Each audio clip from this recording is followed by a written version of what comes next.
আসসালামু আলাইকুম, hello viewers, welcome back to my channel. চলে আসলাম নতুন আরেকটা ভিডিও নিয়ে আপনাদের সাথে কিছুক্ষণ আড্ডা দিতে। আশা করি সম্পূর্ণ ভিডিওটি জুড়ে আপনারা আমার সাথেই থাকবেন। আমার ঘৃণিত লালু অমানুষের বাচ্চা কুলাঙ্গার দেশি কুত্তাদের একটু কাছে রেখে লই, তার একটু আদর করাম।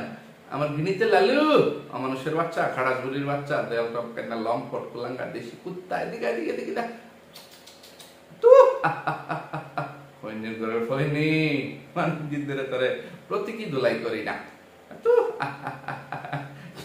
এই যে শিকলটা বাইন্ধা রাখছি, মানে এটা হচ্ছে শিকল, মানে একটা যেটাই হোক, ঠিক আছে, পিতা এটা দিয়ে তোকে গলায় শিকল পারাইলাম। আর এটা তুই ফৈনি প্রতীকী, তুই দেখি কুত্তা তোর মারতে মারতে একটা চোখ কানে মানে আলছি।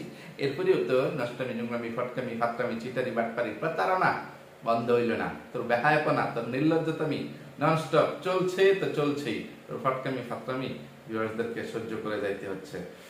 ওই ফেনিল গুরু বইনি, ওই খটাস গুরুর বাচ্চা, ওই দেওয়াল পেন্ডালাম প্রতি বালাউতি না বালাউতি না।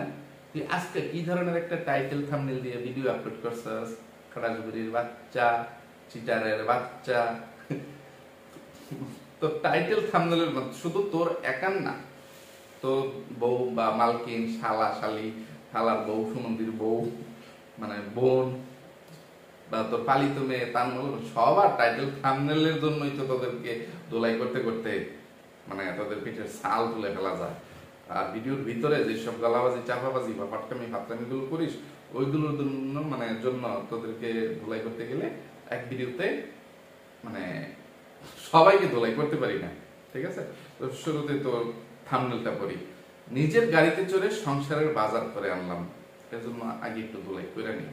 ফৈনির ঘরে ফৈনি, খারাজগুড়ির বাচ্চা, লাঙ্গার দেশি কুত্তা।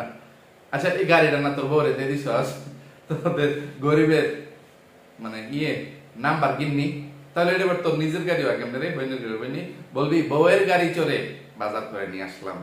আবার কয়েকদিন পরে তোর বউ এই বাংলাদেশি ডাইনি মাগিনুর, ফাট ক্ষেতের রানী মাগিনুর, ইবলিশের নানি বাংলাদেশি ডাইনি মাগিনুর টাইটেল দিবে, থাম্বনেল দিবে যে আজকে গাড়িতে প্রথম খদ্দেরের মানে করলাম, মানে চাহিদা পূরণ করলাম, খদ্দেরের সাথে মানে ফষ্টি নষ্টি করলাম, বা মানে কাস্টমার সন্তুষ্ট করলাম, বা গাড়িতে নিচতলা ভাড়া দিলাম বা তলাদেশ ভাড়া দিলাম, বা একদম খাস বাংলাদেশ মোতারা জায়গায় গোটা খাইলাম, গাড়ির মধ্যে এনজয় করলাম।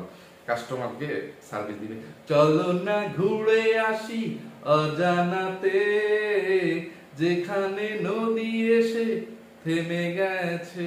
কাস্টমারের সাথে বাংলাদেশি ডাইনি মাগিনো লং ড্রাইভে যাবে, সেখানে রানিং অবস্থায় মানে ড্রাইভারকে শুধু নির্দেশনা দেওয়া থাকবে, তুমি পিছনে দেখো না বাবাজি কুমড়ো পটাশ। ড্রাইভারই তো ওই কুমড়ো পটাশই করবে। তানুমণ্ডলের জামাই ড্রাইভারই শিখে গেছে, এই সেই। তো শাশুড়ির অপকর্ম অপকীর্তি এগুলো যেন না দেখে, সে বলবে তুমি সামনে তাকায় থাকো, বা গাড়িটা কোথাও নিরিবিলিতে নির্জনে পার্কিং করে তুমি চলে যাও। এখন কার ডান্সিং হবে, পিকে ছবির মধ্যে যেরকম কার ডান্সিং হয়, পিকে সেখান থেকে কাপড় চুরি করে নিয়ে এসে নিজে পরে, ওইরকম ডাইনি মাগিনোর তার মানে মেয়ের জামাই ওই কুমড়ো পটাশকে দূরে সরিয়ে দিয়ে সে নির্জনে করবে। আপাতত তানুমণ্ডলের খাট কাঁপানোর ব্যবসা বা তলাদেশ ভাড়া দেওয়ার ব্যবসাটা কিছুদিন স্টপ থাকবে, কারণ সে গাভিন হয়ে গেছে, পেটলা হয়ে গেছে।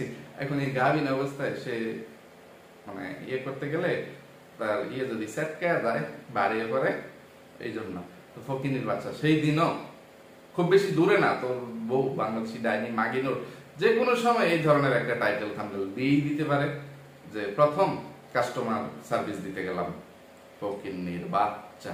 নাহলে একটা কি বলবো, ফকিন্নির বাচ্চাদেরও তো মানে কি বলবো, বিদেশে সব মানুষের একটা যে ফকিন্নি ফকির মিসকিন তাদেরও গাড়ি থাকে, তো তারা স্যাবলামি করে, পটকামি করে, ভিক্ষা করে, ভিক্ষুক তারও গাড়ি থাকে। ফকিন্নির বাচ্চা। এই যে আমার ভাই গাড়ি কিনছে, 1 বছরের উপরে হয়েছে, কি বলবো মানে ইদানিং একদম নতুন, মানে যে গাড়িটা কিনছে সেটার বয়স 1 বছর হয়ে গেছে। আমার সন্তান শাড়িকে আমার কাছে থাকতে মানে পরকিয়া সাগিনুরকে ডিভোর্স দেওয়ার আগে আমার ভাইয়ের গাড়ি ছিল, ঠিক আছে। ওইগুলো নিয়ে না কোনোদিন আমার ভাই এভাবে ফেসবুকে কোনো ভুটানি করছে, তার তো ইউটিউব চ্যানেল নেই না। আমরা কোনোদিন করছি, বা আমার অন্যান্য আরো যেসব আত্মীয় স্বজনের গাড়ি আছে, এখনো হাতে গুনতে গেলে কমপক্ষে 10টা আত্মীয় বের করতে পারবো একদম ক্লোজ, যে খালাতো ভাই বা আপন ভাই, চাচাতো ভাই, জ্যাঠাতো ভাই, এরকম হিসাব করতে গেলে ফকিন্নির বাচ্চা। আর সবাই মানে কি বলবো, হয়তোবা হাতে গোনা এখান থেকে 2-3 জন রেন্টে কারে দেয় গাড়ি, আর বাকিরা বাদ বাকি যে কয়জন আছে সবাই নিজের প্রয়োজনে, নিজস্ব প্রয়োজনে কিনছে, এখানে সেখানে ফ্যামিলির প্রয়োজনে মানে করে। এছাড়া বাড়িতেই গাড়ি থাকে। ড্রাইভারকে মাসিকভাবে একটা বেতন দেওয়া হয়, যে তুমি টিপ ধরবা, টিপের উপরে মানে একটা পার্সেন্টেজ নিয়ে বেতন নিবা, যে মানে এটাকে কি যেন বলে, প্রোডাকশনের বেতন, ওই রকম বেতন না, একদম পার্মানেন্ট একজন ড্রাইভার থাকে। টিপ হোক আর না হোক, সারা মাস যদি কোথাও গাড়ি নিয়ে বের হইতে নাও হয়, তবু ড্রাইভারকে বেতন দেওয়া হয়, করা হয়। আর ফকিন্নির বাচ্চা, যে তুই 2 দিন হয়েছে বউয়ের তলদেশ ভাড়া দিয়ে একটা গাড়ি কিনতে পেরে ওই গাড়ির ভিডিও প্রত্যেকদিন নিজের গাড়ি চড়ে ফুফুর বাড়ি যাচ্ছি, গাড়ি দিয়ে বাজার করে নিয়ে আসলাম, আর টাইটেল কি দিছিস? মানুষ মানুষের ভালোই চায় না। কিছু কথা শেয়ার করলাম, বাজার করে এনে আরেক বিপদে পড়লাম। আচ্ছা, এই যে শেষের লাইনটার জন্য ধরি, বাজার করে এনে আরেক বিপদে পড়লি। প্রথমে তো বলছিস নিজের গাড়িতে বাজার করলাম, এই সে তো বিপদটা কি হয়েছে রে ফকিন্নির বাচ্চা? কোন বিপদের কথা তুই এখানে উল্লেখ করছিস না বলতে পারছিস? খাড়াস বুড়ির বাচ্চা, ফটকার বাচ্চা, কোলাঙ্গার দেশি কুত্তা, দেয়াল টপকান্না লম্পট। হ্যাঁ, তোর মতন একটা মাগির দালালকে কি আর বলবো, মানে পৃথিবীতে সবচাইতে সহজে ধনী হওয়ার ব্যবসা কি, এটা তো তুই খুব ভালো করে শিখে গেছিস, মানে অনেক মানে অভিজ্ঞতা অর্জন করে ফেলছিস তুই। এই জন্যই লজ্জা শরম তুই শিকায় তুলে ফেলছিস, বা এই জিনিসটা নিয়ে তো তোরা 2টা ভাই বোন জন্মগ্রহণই করিস নাই। তোর বউয়ের বাড়ির বা শ্বশুর বাড়ির সদস্যরা তো ল্যাংটা পরিবারের সদস্যই, তো ল্যাংটাদের আবার লজ্জা শরমের কি আছে, মান সম্মানের কি আছে? তাদের তো সেটা জন্মগত ভাবেই নাই, মানে তোদের 2টা পরিবারের কোন সদস্যদেরই মানে মান সম্মান নাই, লজ্জা শরম নাই। তো যাদের মান সম্মান ও লজ্জা শরম নাই, তারা হচ্ছে পৃথিবীর সবচেয়ে সুখী মানুষ, এটা একদম বৈজ্ঞানিক ভাবে প্রমাণিত, ঠিক আছে? আর তারাই যে শর্টকাটে বড়লোক হয়ে যেতে পারে, যাদের লজ্জা শরম নেই। আর তারা কিভাবে বড়লোক হয়? যে ইজ্জত বিক্রি করে। সবচেয়ে মানে ব্যবসা, লাভজনক ব্যবসা হচ্ছে ইজ্জত বিক্রি করার ব্যবসা। আর সেই ইজ্জতটা কেউ মানে অপমানিত লাঞ্ছিত হয়ে বিক্রি করে, আবার কেউ মোতার জায়গায় গোতা খেয়েও ইজ্জত বিক্রি করে।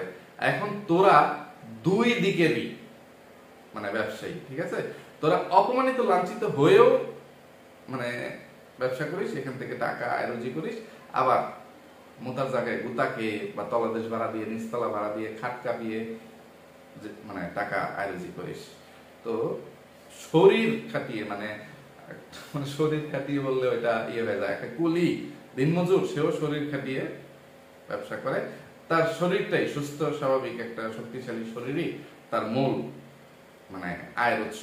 যে সে লেবারি করবে, কুলিগিরি করবে, মাথায় বোঝা টানবে, দিন শেষে সে মজুরি পাবে, পারিশ্রমিক পাবে, হাজিরা হিসেবে প্রোডাকশনে, যেভাবেই হোক না কেন। কিন্তু একটা মাগির দালাল বা রাতের রানী, পাটক্ষেতের রানী, দেহ ব্যবসায়ী, তারা ওই যে শুধু বিছানায় শুয়ে থেকে দেহ বিলিয়ে দিয়েই টেহা, আর দেহ বিলিয়ে দিয়ে মাগিরা, রাতের রানীরা যে টাকা রুজি করতে পারে। কিছু দালালরা আছে যে হাই লেভেলের দালাল চামচা, যারা একদম উপরে উচ্চ স্তরের কিছু ধনী ব্যক্তিদের সাথে বা ক্ষমতাবান ব্যক্তিদের সাথে যোগাযোগ থাকে, লিঙ্ক থাকে। এমপি, মন্ত্রী, মিনিস্টার, বড় বড় মানে পুলিশ অফিসার, এটা সেটা, যে দিদি আমাদের টুনটুনি, ছোট টুনটুনির, আমাদের বাতের হোটেলের মালিক হারুন, বেনজির আহমেদ, এই সেই এরকম ধরনের যে সব ইয়েরা থাকে, বা যে কাওয়া কাদেরের মতো তাদের যাদের রক্ষিতা লাগে বা কলগার লাগে, তাদেরকে যে স্পট সাপ্লাই দেওয়ার যে ব্যবসা, এইগুলো করে, রাতের রানী সাপ্লাই দেওয়ার ব্যবসা করে অনেকে রাতারাতি কোটিপতি বড়লোক। তুইও ফকিন্নির বাচ্চা, তো বোন, মা, বউ, পালিত সন্তানদেরকে দিয়ে এই ব্যবসা করে আজকে ফকিন্নির বাচ্চা দুইটা টাকার মালিক হয়েছিস, একটা গাড়ি কিনে ফুটানি করিস, ফকিন্নির বাচ্চা। লজ্জা লাগে না তোর? লজ্জা? আর এই লজ্জা তুই আবার বলতে আসছিস যে কিছু কথা বললি, সেখানে তুই তোরই কিছু শুভাকাঙ্ক্ষীদেরকে নিয়ে একটু অভিযোগ তুলছিস যে মানুষ মানুষের ভালো চাই না। আরে তুই না বলে আবার জগাবাবুর পাঠশালায়, তোর মতন ছাত্ররা জগাবাবুর পাঠশালায় পড়াশোনা করে, আর যারা ব্রিলিয়ান্ট তারা জগন্নাথ বিশ্ববিদ্যালয়ে পড়াশোনা করে। এখানে জগন্নাথ বিশ্ববিদ্যালয়ের কোনো ছাত্র থাকলে, ছাত্রী থাকলে দয়া করে আমাকে ভুল বুঝবেন না, মাইন্ড করবেন না, বিষয়টাকে আমার সুন্দর দৃষ্টিতে দেখবেন। আমারও অনেক আত্মীয় স্বজন, বন্ধু বান্ধব জগন্নাথ বিশ্ববিদ্যালয় থেকে পড়াশোনা করে ডিগ্রি অর্জন করছেন। আমি জগন্নাথ বিশ্ববিদ্যালয়ের কাউকে ছোট করে বা ক্রিটিসাইজ করে কথা বলতে চাই নাই। এই ফৈনিরে বললাম যে জগাবাবুর পাঠশালায় নাকি সে ইয়ে করছে। তো চাই না আর চায় না দুইটা দুই জিনিস। চাই না হচ্ছে আমি নিজে, এটা নিজের ক্ষেত্রে, আর চায় না মানে সেটা অন্য কেউ, অন্য কাউকে বোঝানো হয়। তো এইগুলো ভুল ভালের জন্য ছেড়ে দিই, কারণ অনেক আসামিকে ধুলাই করতে হবে। কেন, কিসের ভালো চায় না? কে বলছে তোরে? তুই চাস না, ফকিন্নির বাচ্চা। আর সেই কথাগুলো বলতে গিয়ে শুরু থেকেই বলি, তুই ভিউয়ার্সদের উপরে কি অভিযোগটা আনছিস যে ভিউয়ার্স আপনাদেরকে কিছু কথা বলি, আমি হাসবো মানে খুশি হব না বেজার হব সেটা আপনারাই বলেন। আপনারা আমার প্রশংসা করেন ভিউয়ার্স, যারা তার ভিডিও দেখেন না, তারা যারা অনেক আগে থেকেই কুলাঙ্গারকে, দেয়াল টপেনার লম্পট দেশি কুত্তাকে বয়কট করছেন, তাদের বলি কুলাঙ্গার দেশি কুত্তাকে তার কিছু শুভাকাঙ্ক্ষীরা ইয়ে করে, খুব ভালো এটা সেটা বলে কমেন্ট করে, আপনার মতন সহজ সরল গোলাবালা বদা দেশি কুত্তা আর হয় না, আপনি খুব ভালো মানুষ, আপনি খুব সহজ সরল, কিন্তু আপনার বউটা একটা রাতের রানী, একটা ঘাটের রানী, একটা বদমাইশ, একটা মাগি নুডলস, একটা ভাত খেতে রানী, ইংলিশের নারী, এটা যেটা বলে, এটাই দেশি কুত্তার অভিযোগ। যে আপনারা এটাকে আমার প্রশংসা করে আমাকে খুশি করার চেষ্টা করলেন, না আমাকে আইকওয়ালা বাস দিলেন, এটা দেশি কুত্তা বুঝতে পারে নাই। সে জিজ্ঞেস করতেছে আবার যে তাকে জুতা পিটা করার জন্য, আইকওয়ালা বাস দেওয়ার জন্য ভিউয়ার্সরা এই প্রশংসাগুলো করে, না তাকে অপমান করে। হয়নি মূর্খের বাচ্চা, খাড়াজগুলির বাচ্চা, এটা বোঝার জ্ঞান বুদ্ধি যে তোর মতন মাগির দালালের নির্লজ্জ বেহায়া খাড়াজগুলির বাচ্চা এখনো হয় নাই। আবার শেষে সেইটুকু বলছে যে আমার খুব কষ্ট লাগে, আমার প্রশংসা করে আমাকে ভোলাবেলা হাবাগুবা অনেক সহজ সরল ভালো বলে, যখন আমার এই রাতের রানী, এই মাগি নুডলস ডাইনি বউটাকে বাজে বলেন, রাতের রানী বলেন, ইয়ে বলেন, এইটা আমার সেই সুখটা নষ্ট করে আমাকে কষ্ট দেয়। তো ফৈনি হাসা কথা শুনলে তো কি বলবো, বন্ধুর মুখ বেজারা হয়। চুরকে চুর বললে, লুচ্চাকে লুচ্চা বললে, তোর মতন ফটকা ফাতরা আর তোর বউয়ের মতন রাতের রানীকে তাদের আসল পরিচয় তুলে, চরিত্র তুলে কথা বললে, সেটা তো তোদের ভালো লাগবেই না, এটাই স্বাভাবিক। তো এই জন্যই তুই এই ধরনের টাইটেল থাম্বনেল দিছিস যে কারো ভালো কেউ দেখতে চায় না, ইয়ে করতে চায় না। শেষে ফৈনি তোদের এলাকায় কবে ওই যে ইদানিং একটু টেলিভিশনেও দেখাইছে যে একটু চর জায়গা নিয়ে ঈশ্বরদীর কোন এলাকায় নদীতে চর ভাসছে, সেখানে দুই পক্ষ মারামারি, এই চর দখল নিয়ে সংঘর্ষ, খুনাখুনি, হানাহানি, এইটা নাকি তুই নিজে চোখে দেখে আসছিস, তুই রাত সাক্ষী। এই শীত তোর চোখের সামনে এরকম ঘটছে, কোনো একটা পক্ষ আরেক পক্ষ চর জায়গায় ট্রাক্টর নিয়ে চাষ করতে গেছে, আরেকটা পক্ষ বাধা দিছে, দুই পক্ষের মধ্যে ইয়ে শুরু হয়েছে। তো তুই বলতে আসছিস যে এসব যুদ্ধ যদি বন্ধ করেন, এটা সেটা ইয়ে করেন, এইগুলো কি কেউ সাথে করে নিয়ে যেতে পারবেন কি না, কি হাবিজাবি লেকচার দিছিস যে এত কিসের লোভ লালসা বা যুদ্ধ করে কি হবে, আলোচনার মাধ্যমে সমাধান করা যায় যে জিনিসগুলো, এগুলো কি যুদ্ধ করে ইয়ে করা যাবে? একটু স্যাক্রিফাইস করতে বলতেছিস, এটা করতেছিস, ইয়ে করতেছিস, নানান কিছু, যে যুদ্ধ কোনো ভালো কিছু বয়ে আনে না, বা লড়াই কখনো মঙ্গল বয়ে নিয়ে আসে না, এটা যেটা। এই ফৈনি সবার একটা জবাব দে, ওই চর দখলের যে সব লোকজনরা ওইখানে যুদ্ধ করছে, তোর কোনো ভিউয়ার্সরা ওই চর দখলের ইয়েতে ছিল যে তুই এইখানে সেই গাজা করি ফেসাল, আজারা ফটকামি ফেসাল পেরে সময়টা নষ্ট করলি, ফকিন্নির বাচ্চা। এবার আসি, কথা বলতে বলতে ভিডিও লম্বা হয়ে যাচ্ছে, মূল কথা এই যে তুই এই যে জ্ঞান দেওয়ার মতন কথাবার্তা গুলো বলতে আসলি, যে কারো মনে কেউ কষ্ট দিবেন না, কষ্ট দিয়ে কথা বলবেন না, এই যে এইভাবে যুদ্ধ করবেন না, যুদ্ধে লিপ্ত হয়ে যাবেন না, আলোচনার মাধ্যমে মানে সমাধানে আসেন, ইয়ে করেন, তাহলে পৃথিবী সুন্দর হবে, জীবন সুন্দর হবে, এটা সেটা। ওই ফহিনীর গলে ফহিনী, ব্যাস সামাগির বাচ্চা, খাড়াস বুড়ির বাচ্চা, তোর এবং তোর বউয়ের জন্য আজকে ইউটিউবে এই সোশ্যাল প্ল্যাটফর্মে যেই যুদ্ধ বা যেই ইয়েটা শুরু হয়েছে, তোদেরকে এই যে আলোচনার জন্য কত মানে তোদেরকে সংলাপের জন্য দাওয়াত দেওয়া হয়েছে। তোরা ওই যে স্বৈরাচারী শেখ হাসিনার মতো কিসের সংলাপ, কাউয়া কাদের মতন বিএনপির সাথে কোনো সংলাপ নাই, কোনো সংলাপ হবে না। শেষ পর্যন্ত কি হইল, তোদের প্রিয় আপা শেখ হাসিনা ইন্ডিয়া পালিয়ে যাইতে হলো, ক্ষমতা ছাড়ার পরে একদিন সে টিকে থাকতে পারলো না। যে কিসের বিএনপির সাথে কোনো সংলাপ আছে, তাদের সাথে কিসের সংলাপ, তাদের কোনো ক্ষমতা আছে, তারা তো আন্দোলনই করতে জানে না, এটা সেটা। তো আমার সাথে তোদের আবার কিসের সংলাপ? আমি যে তোদেরকে এত জুতা বেটা, ঝাড়ো বেটা, ঠ্যাঙ্গা, আইকলা বাস দিয়ে তোদের এত এত গুমর এতগুলো দিন ধরে, বছর ধরে, মাস ধরে ভিউয়ারদেরকে প্রকাশ করে আসতেছি, জানিয়ে আসতেছি, তোদের একটু লজ্জা শরম হয়েছে, হয়েছে?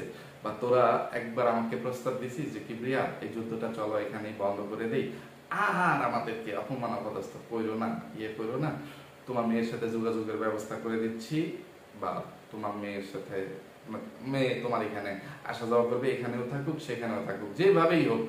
যে তত্ত্বাবধায়ক সরকারের অধীনে নির্বাচন হবে না আওয়ামী লীগ সরকারের অধীনে নির্বাচন হবে, ওইগুলো তো পরে, মানে ইয়েটা যে সারিকা একবারে আমার কাছে থাকবে না পরকারানি সাগিনুরের কাছে থেকেই মানে এই যুদ্ধ সমাপ্ত হবে, এই ব্যাপারে যে কোনো একটা সংলাপ বা আলোচনা কোনো কিছুতে তোরা মানে বিশেষ করে তুই বইনি কুলাঙ্গার দেশি কুত্তা কোনো ইয়ে করছিস? তুই যে আমাকে কথা দিছিলি কি বিয়া আমি যদি মানুষের বাচ্চা হই, মানে তুমি, আমি তো একটা মানুষের বাচ্চা, এই সেই তোমাকে কথা দিলাম এই পরকারানি সাগিনুরের বিয়েটা হয়ে যাক, তোমার মেয়ে তোমাকে দিয়ে দিব, আর যদি না দেই তখন তুমি বই দাও। আর ওটা তুই তো একটা অমানুষের বাচ্চা, তুই তো একটা জানোয়ারের বাচ্চা, তুই তো মানুষই না, তুই তো মুসলমানই না। এই কথাগুলো কুইনির বাচ্চা, লাঙ্গার দেশি কুত্তা বাপ্পি, তোর মনে আছে রে? খাড়াস বুড়ির বাচ্চা, বেজন্মার বাচ্চা, সামাগির বাচ্চা, তোর ওইসব কথাবার্তা গুলো শুনলে, তোর এইসব চিটারি বাট্টারি প্রতারণার কথাগুলো মনে পড়লে মানে আমার মেজাজ গরম হয়ে যায়। তোরে পাড়ায়া ফুড়ায়া লেবার মন চা, উলাঙ্গার দেশি কুত্তা। তো তোর এইসব ফটকামি ফাটকামির বর্ণনা দিয়ে তোকে দোলাই করতে করতে অনেকটা সময় চলে গেছে। এখন তোকে আমি আরেকদিন দোলাই করবো। আজকে মেন আসামি চাপা শুটকি আর এই গোবর টুকানি। এই যে গোবর টুকানি গতকালকে একটা ভিডিও আপলোড করছে, সেখানে ফৈনি কামলার বাচ্চা ফাটকেতে রাইফেল থাম্বনেল লিখছে, সব অভিমান ভুলে অবশেষে বড় ভাইয়ের বউ বাড়িতে আসলো। টাইটেলটাও একই, টাইটেল থাম্বনেল।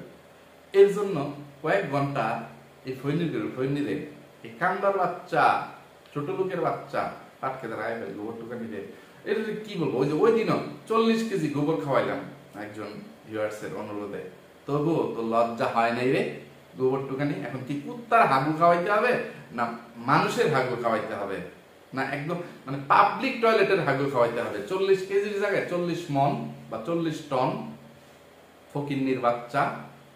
হ্যাঁ, তুই কয়েকদিন আগেই একটা টাইটেলে লিখলি, গলাবাজি চাপাবাজিও করে গেলি, সেটা কি যে আমার সংসার নিয়ে অনেক সুখে আছি,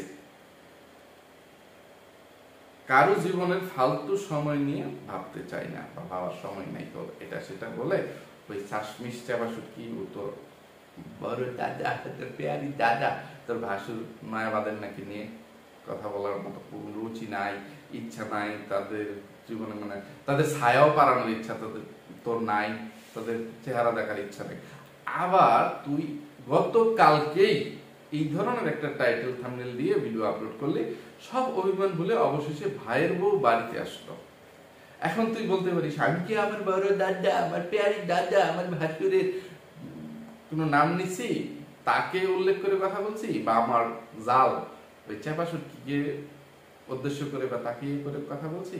আমি তো তাকে নিয়ে কথা বলি নাই, তাহলে কি বিয়ে ভাইয়া তুমি আমাকে কেন দুইটা পিঠা করলা, এমন ইয়ে করতে পারছিস। এই ফয়নি রে ফয়নি, তাহলে এইখানেও তুই যাদের নাম মানে তুই এমন সময় এরকম একটা টাইটেল দিছিস যে মেকআপ বুতুরি তোর শাশুড়ি তারা মানে তোর বাসায়, ঠিক আছে, যে এখন তোর শাশুড়ির সাথে মেকআপ বুতুরির সাথে আবার হঠাৎ করে এই চাষ মিষ্টি আবার কি বাসায় গেল কিনা, এটা সেটা মানুষের একটা আগ্রহ কৌতূহল জন্ম নেবে। এই সেই যে চেপাচুর কি ইয়ে আগর টুকানি গোবর টুকানি এত ধুলাই খাওয়ার পরেও আবার চেপাচুর কি মানে রাগ দেখিয়ে অভিমান করে ইয়ে করে ভাড়া বাসায় চলে যাওয়ার পরেও গোবর টুকানি তাকে নিয়ে ভিডিও বানিয়ে ইয়ে করার পরেও ঝগড়াঝাটি করার পরেও মানে দুই জালে জালে এত কিছুর পরে এখন আবার নির্লজ্জের মতো বেহায়ের মতো চেপাচুটকি কিভাবে গোবর টুকানির বাসায় আসলো বা তার শ্বশুর বাড়িতে আসলো দেখে আসি তো। কিন্তু মূলত তো তুই চেপাচুটকিকে উল্লেখ করিস নাই, কিন্তু এইখানে তোর এই বড় ভাইটাকে আর বড় ভাইয়ের বউটাকে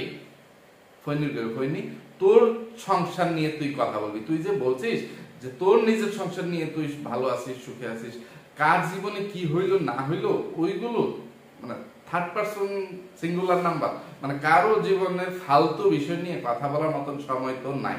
তাহলে কোথাকার কে না কে তার কোনো নাম বলতে পারিস নাই, পরিচয় বলতে পারিস নাই, তার সাথে তোর সম্পর্ক বলতে পারিস নাই, শুধু আমাদের একটা দাদা, আমার একটা ভাই, আমার ভাই। আরে ফৈনি তোর শ্বশুরবাড়ির আশেপাশে তোর কোনো ভাই আছে? হ্যাঁ, তো তোর পাড়া প্রতিবেশীদের মধ্যে কার না কার বউ রাগ করে চলে গেছে, তো ওইটা নিয়ে তোর এত মাথা বিষ কেন? তোকে সেটা নিয়ে ভিউজ বাণিজ্য করতে গিয়ে বলছে। আবার বলছিস কিছু ভিউয়ার্সরা তোর কাছে জানতে চাচ্ছে 5-6 দিন ধরে, 6-7 দিন ধরে তোর কাছে কমেন্ট করতেছে যে সেই ভাইয়ের বউটা যে চলে গেছিল বলছেন তার কি খবর, সে কোথায় আছে, সে কি আসছে, কি ভালো আছে নাকি আছে, এই জন্য তুই এই কথাগুলো বলতে আসছিস। ওরে চিটার, ওরে বাপ্পার, ওরে মূর্খের বাচ্চা, চিটারের বাচ্চা, মাগি নুডলস, তোর কমেন্ট বক্স যেখানে গত কয়েক মাস ধরে বন্ধ, মানে কোনো কমেন্ট তুই পাবলিশ করিস না। তোর এখানে এখন মানুষ কেউ কোনো কমেন্টই করে না, যে তারা জানে যে তুই কমেন্ট পাবলিশ করিস না, ই করিস না। তাহলে তুই আবার কমেন্ট মানে পাইলি কোথায়? কমেন্টের উপর ভিত্তি করে তুই কমেন্ট না দেখিয়ে তুই এই ধরনের একটা ভিডিও বানিয়ে ফেললি যে আপনারা দেখতে চান, জানতে চান, শুনতে চান। তো কে তোর কাছে জানতে চাইছে, শুনতে চাইছে? আর কোথাকার কোন ভাই, তারও নাকি তার বউয়ের নাকি চ্যানেল আছে, তো তাদের চ্যানেলে তারা ভিডিও ছাড়লে এগুলো কি ভিউয়ার্স জানতে পারবে না, ইয়ে করতে পারবে না? তো তুই মানে তোর সেই ভাই আবার তোর কাছে এসে মানে 1 মাস ধরে সেই ভাইয়ের বউ তার বাড়িতে নাই, তাদের মধ্যে কোনো স্বামী স্ত্রীর ঝগড়াঝাটি হয় নাই, এগুলো বলতেছিস যে তাদের মধ্যে না ভিউয়ার্স কোনো কাজ্জা ঝগড়া এগুলো কিচ্ছু হয় নাই, কিন্তু একজন আরেকজনের সাথে একটু অভিমান করে, অভিমানের নামটাও তোর মতন মূর্খ বলতে পারিস নাই যে একটু মান অভিমান হয়েছে, যে তারা যে কোনো কারণে একজন আরেকজনের সাথে কথা বলতো না। তো এইভাবে 1 মাস পার হয়ে গেছে, যখন দেখলো দুইজনই অপেক্ষা ছিল যে সে আগে কথা বলবে তারপরে আমি কথা বলবো, সে আগে কথা বলবে তারপরে আমি কথা বলবো, তো কেউ যখন কারোর সাথে কথা বলতেছিল না, বউটা অভিমানে চলে গেছে। এই সে তো এখন 1 মাস হয়ে গেছে বা গত কয়েকদিন হয়ে গেছে, মানে ইয়ে ভাইয়ের খুব কষ্ট হচ্ছে। তো তোর ওই ভাইটা তোর ঘরে আসে একটু পেয়ারের জন্য, বউয়ের চাহিদা পূরণ করার জন্য, যে তুই খাওয়াই দিস, ইয়ে করে দিস, আগেও খাওয়াই দিতি, ইয়ে করে দিতি, এখন সেটা তোর ভাই না হাই, না তোর লাং হয়নি, না তোর কাস্টমার, না তোর খদ্দের, না কোন রাতের রাজা, তোর কাছে সে আসবে কেন খাওয়ার জন্য, ইয়ে করার জন্য? হ্যাঁ, তার বউ চলে গেছে, সে হয় হোটেলে গিয়ে খাবে, অথবা তার মা বাপ যদি থাকে বা তার বাড়ির কোনো লোকজন থাকে তাদের কাছে গিয়ে খাবার চাইবে। তুই কে? তুই তাকে খাবার দেওয়া? হ্যাঁ, এটা কি তোর দেবর না তোর ভাসুর না কি তোর মার পেটের ভাই? তুই বলতেছিস তখন যে 1 দিন 2 দিন 3 দিন সে যদি একদিনের পর দিন আমার কাছে খাবার পায়, আমি তাকে খাওয়াই, তাহলে আবার সে তার বউকে আনতে যাবে না, বউয়ের প্রতি কোনো ফিলিংস কাজ করবে না, যে বউয়ের অভাব সে বুঝতে পারবে না। তো আমি তাকে বললাম আপনাকে আর খাওয়ানো যাবে না, বা আপনাকে আমি কোনো মানে খাবার দিব না, আপনার যদি খাইতে মন চায় তাহলে আপনি যান, আপনার বউরে গিয়ে নিয়ে আসেন, মানে হয় নিজেরটা নিজের আইন দেখাইবেন, নাইলে আপনি আপনার বউরে নিয়ে আসবেন।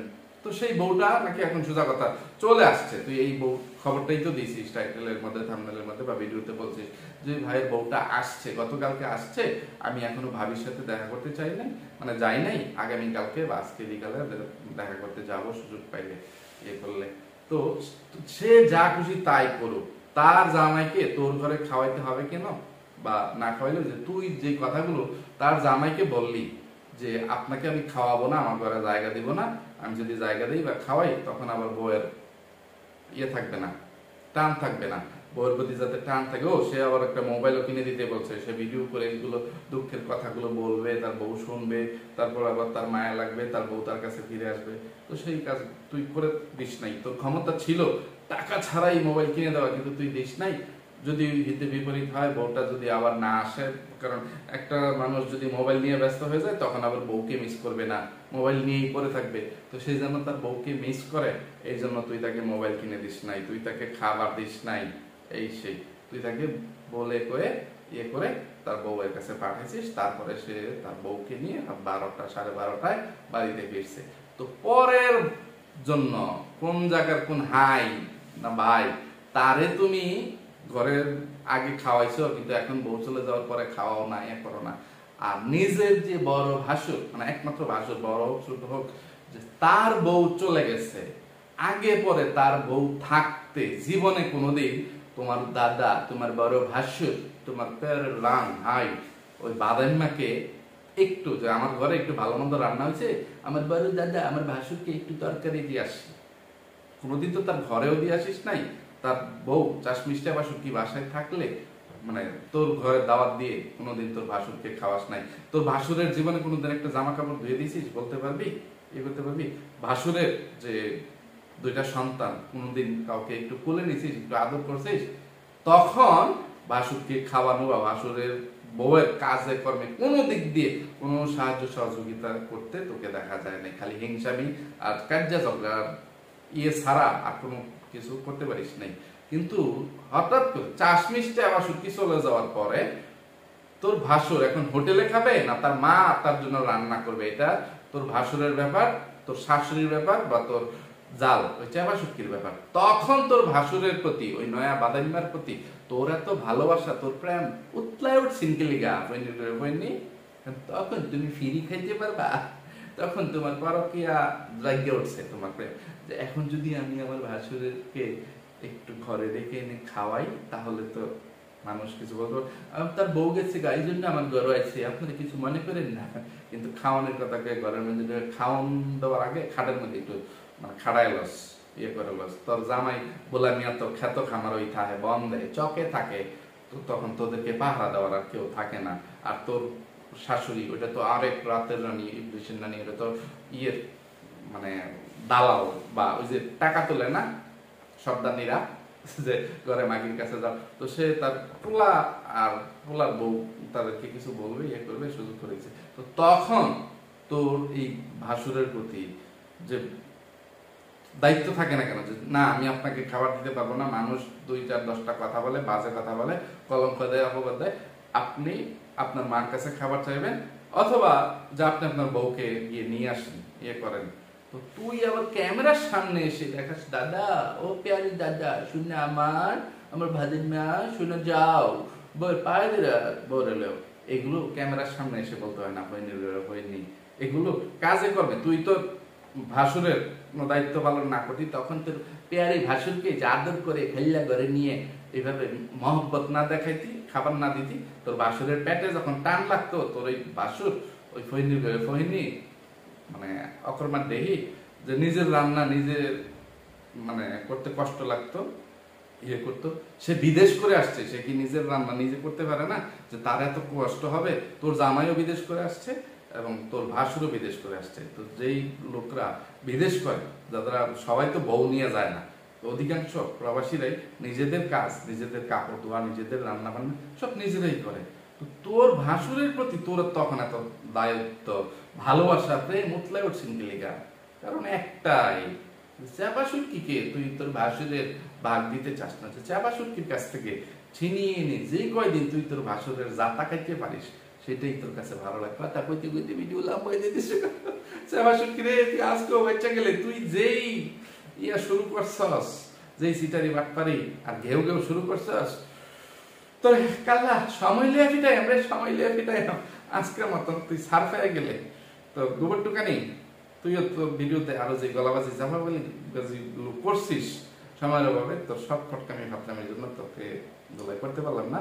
তোরে আজকে আর গোবর বা লেদা বা টাট্টি পায়খানা হাগু মতো এগুলো খাওয়াইতে পারলাম না। অন্য কোনো দিন অন্য কোনো ভিডিওতে তোরে ইচ্ছা মতো শরবত করে খাওয়াই দেন, কইনি আপাতত তোরা দুইটা চোখের সামনে থেকে যা। তো ভিউয়ার্স, আজকের ধুলাইটা আপনাদের কাছে কেমন লাগছে অবশ্যই কমেন্টের মাধ্যমে জানাবেন। তো আজকে এখান থেকে বিদায় নিচ্ছি। এতক্ষণ পর্যন্ত ধৈর্য ধরে যারা আমার সাথে ছিলেন সবাইকে অসংখ্য ধন্যবাদ। সবাই ভালো থাকবেন, সুস্থ থাকবেন, নিরাপদে থাকবেন। আমার জন্য, আমার পরিবারের জন্য, আমার দুইটা সোনামণির জন্য মন থেকে দোয়া করবেন। আল্লাহ হাফেজ, আসসালামু আলাইকুম।